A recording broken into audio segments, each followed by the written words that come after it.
Kita akan kembali mendengarkan respon dan pidato komitmen anti korupsi dari paslon selanjutnya.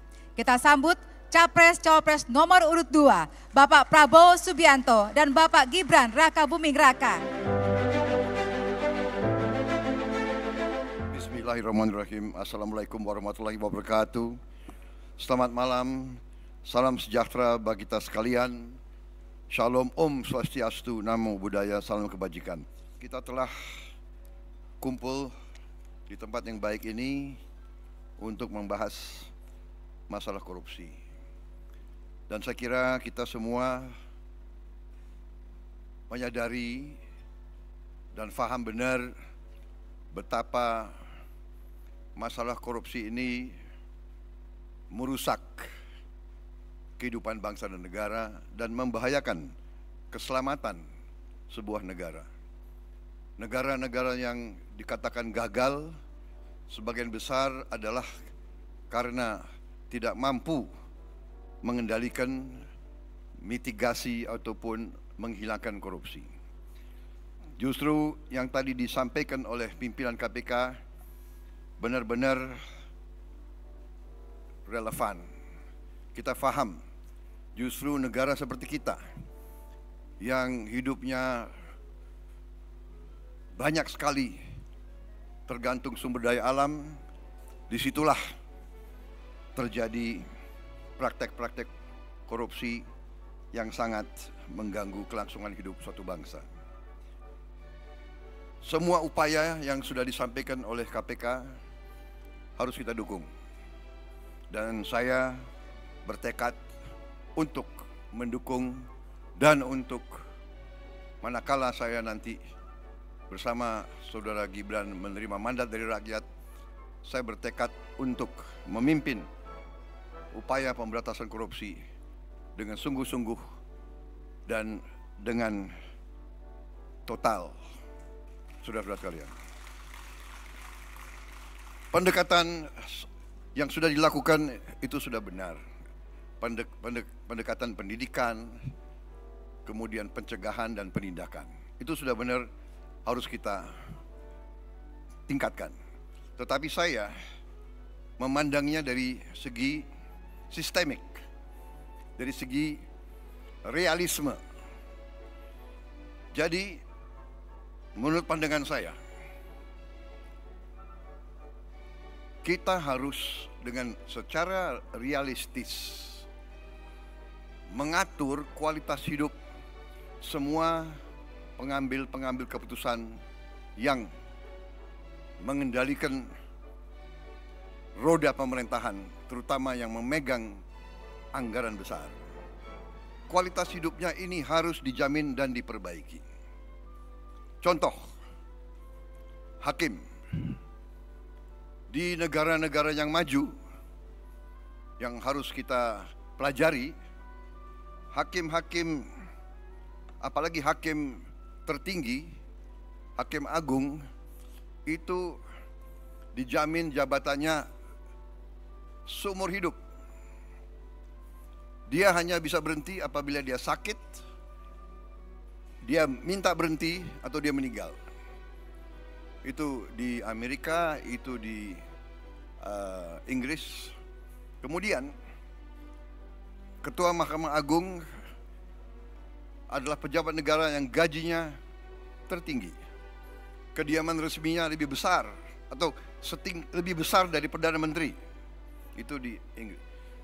Hakim-hakim itu dijamin penghasilannya begitu besar sehingga bisa dikatakan dia tidak ada insentif untuk korupsi sama sekali. Ini yang saya anggap pendekatan sistemik dan pendekatan realistis.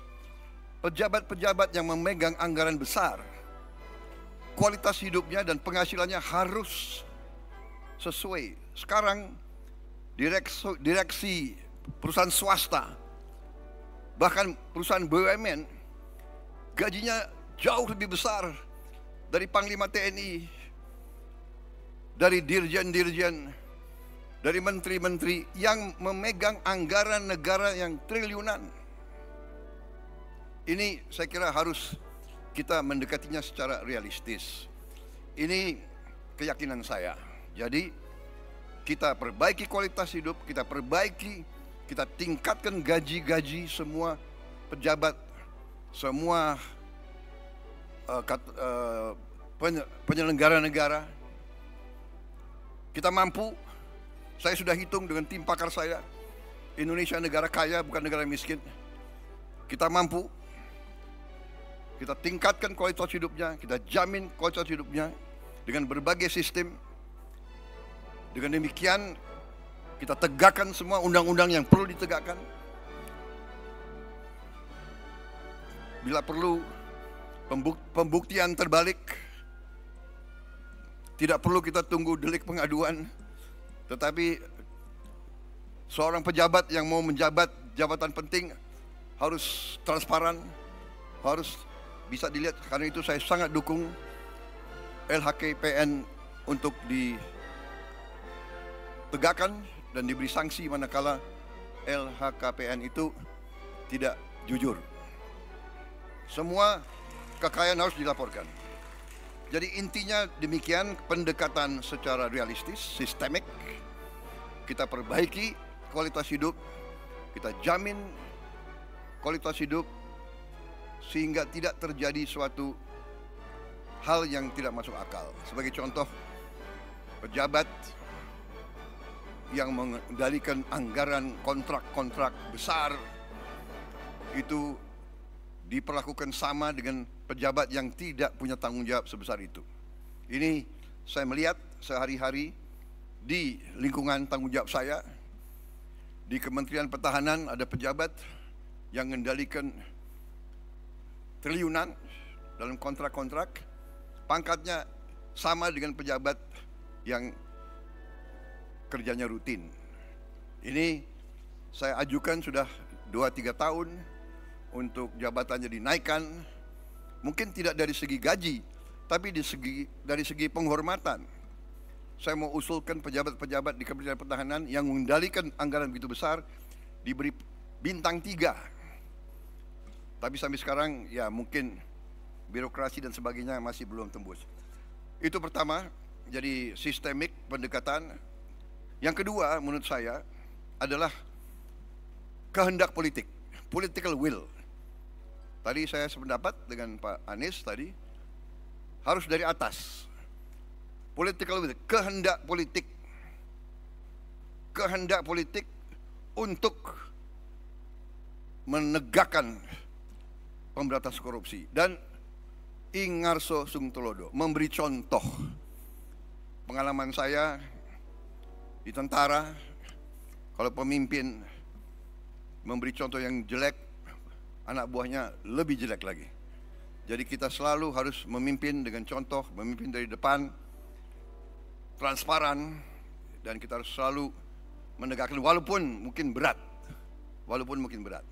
Saya kira intinya itu, saya dukung semua upaya yang tadi disampaikan oleh KPK, semua upaya mitigasi, pencegahan, dan penindakan. Tetapi yang paling inti adalah pendekatan sistemik. Kita perbaiki sistemnya. Sesudah sistem diperbaiki, dengan political will, kita tindak sekeras-kerasnya yang menyimpang dari ketentuan kita. Korupsi adalah yang bisa merusak Indonesia, bisa gagalkan Indonesia untuk dengan cepat meningkat menjadi negara maju. Dan itu yang kita inginkan, dan itu yang bisa kita capai. Negara kita sangat kaya, negara kita sangat potensial, dan negara kita sangat-sangat mungkin melompat menjadi negara yang hebat. Terima kasih. Wassalamualaikum warahmatullahi wabarakatuh.